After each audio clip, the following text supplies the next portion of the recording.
Why e-bike crashes are so dangerous and how to prevent them. That's the subject of this video today. Stay tuned.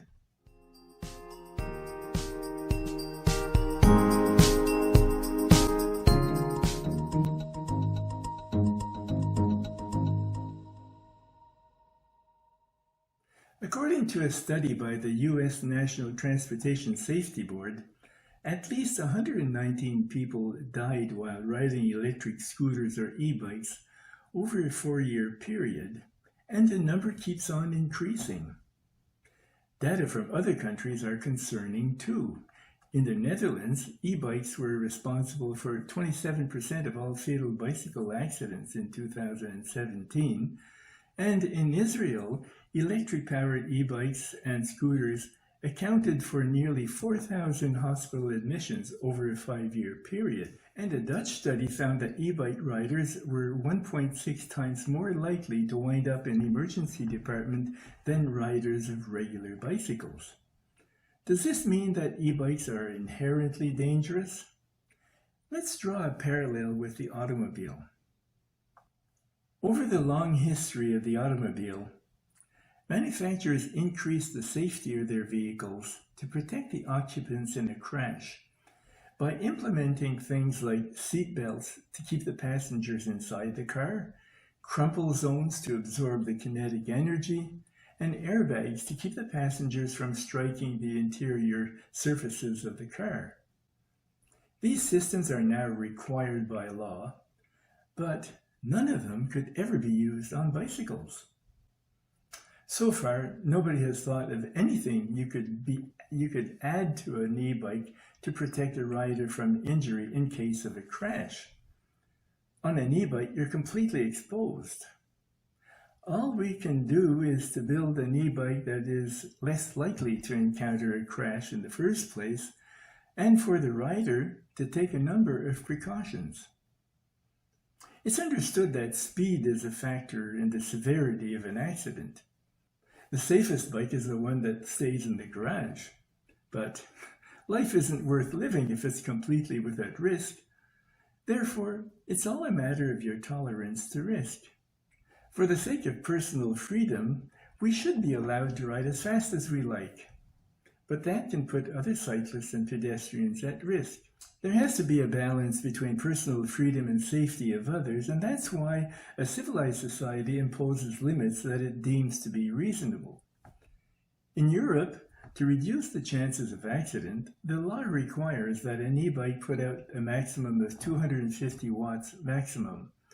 The speed has to be locked at no more than 25 kilometers an hour, and the bike must be made to run with pedal assist only, no throttle. If you live in North America, for different reasons, those limits are different. The maximum power has been set to 750 watts in the US and 500 watts in Canada. And in both countries, the maximum speed has been set to 32 kilometers an hour or 20 miles an hour. In addition to pedal assist, e-bikes are allowed to have a throttle like a motorcycle. If you want to reduce your risk to a minimum, you can buy an e-bike that corresponds to the European standards.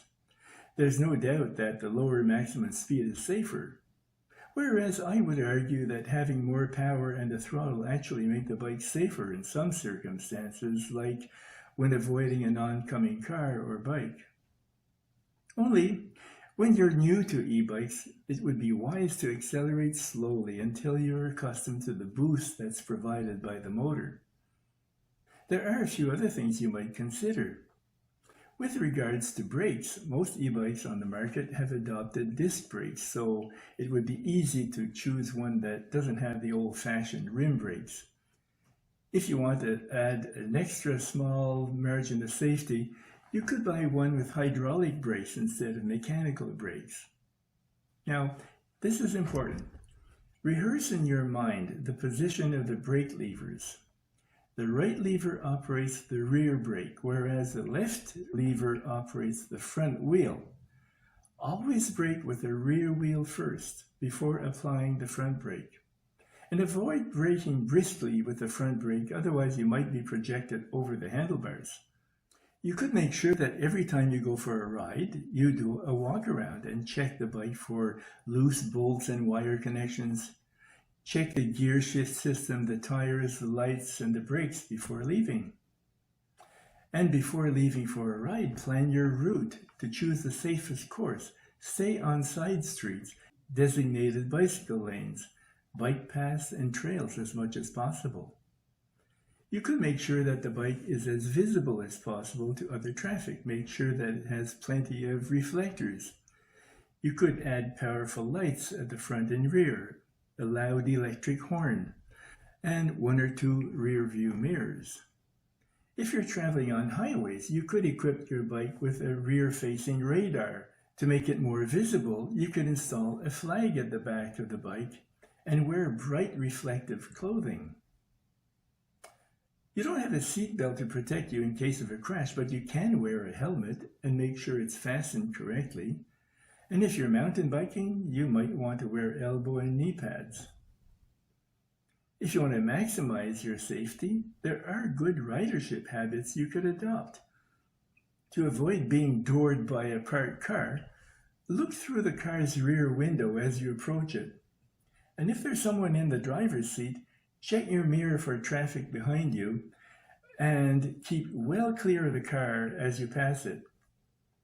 Always be aware of what's in front of you, on your sides, and at the back.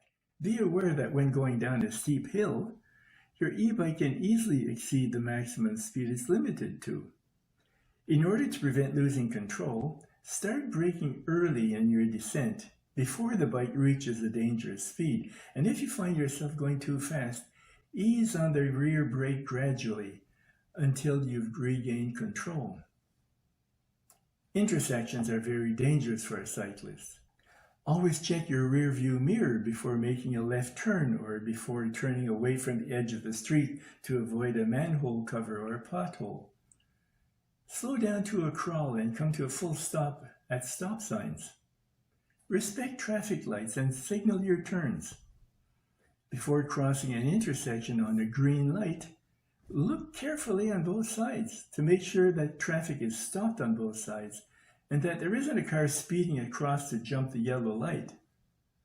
When preparing to cross an intersection in the bicycle lane, make sure there isn't a car behind you making a right turn and cutting you off. Make eye contact with the drivers on your right and left. And when you're stopped behind a big truck, realize that the driver isn't aware of your presence. So keep far away behind in case the driver decides to back up. Avoid distractions like your cell phone or headphones, and be very careful when you're looking at your GPS. And of course, don't ride your bike if you've had a drink too many or if you're tired and sleepy. And on shared pathways, slow down when passing and meeting pedestrians. When traveling on country roads, watch out for broken pavement on the edges of the road. If you accidentally veered onto the soft shoulder, never make a sudden jerk of the handlebar. Instead, let the bike slow down by itself before turning back onto the paved road. When approaching a side road, check that erosion hasn't brought sand and gravel over the road, and be prepared to slow down. And take note that wet pavement can be slippery if you have to take a sharp curve or if you have to brake suddenly. Be aware that riding those lovely paved forest trails in the fall, they can be treacherous when covered with wet leaves.